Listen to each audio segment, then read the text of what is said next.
আসসালামু আলাইকুম গাইস, আশা করি সবাই বরাবরের মতোই ভালো আছেন।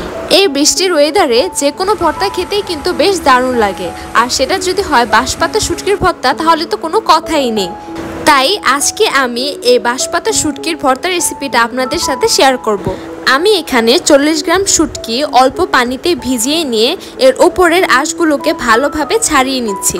এইভাবে সবগুলো শুটকির উপরের আঁশগুলোকে ছাড়িয়ে নিয়ে একদম উপর থেকে নিচ পর্যন্ত পরিষ্কার করে নিতে হবে, আর আমি এভাবে পরিষ্কার করে নিচ্ছি।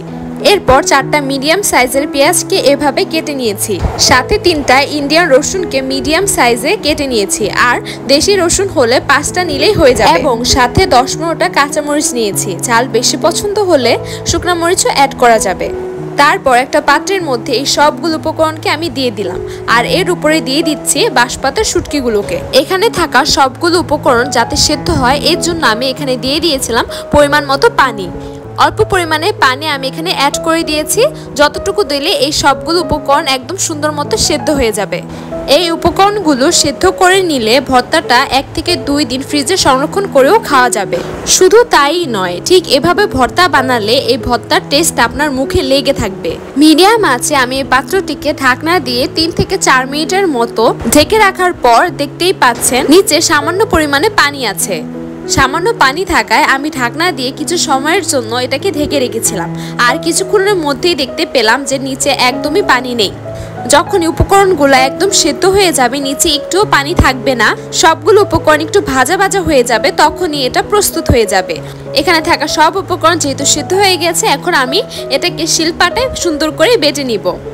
বিভিন্ন ব্লগ অথবা ভিডিওতে এই বাঁশপাতা শুটকিটাকে বিভিন্নভাবে বানানো হয়েছে, তবে এই পদ্ধতিতে একবার যদি আপনি এই ভর্তাটা বানান তাহলে বারবার এভাবে বানিয়ে আপনার বাসায় খেতে ইচ্ছে করবে।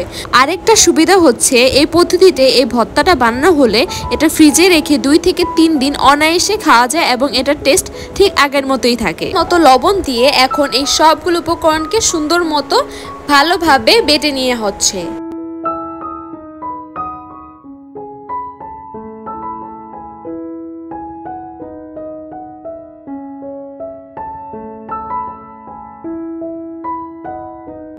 আপনারা আমার ভর্তার রেসিপি বেশ পছন্দ করেন, তাই আপনাদের কথা চিন্তা করে আপনাদেরই জন্য একটা মজাদার ভর্তার রেসিপি আপনাদের সাথে শেয়ার করলাম। আশা করি এই ভিডিওটা আপনাদের পছন্দ হয়েছে।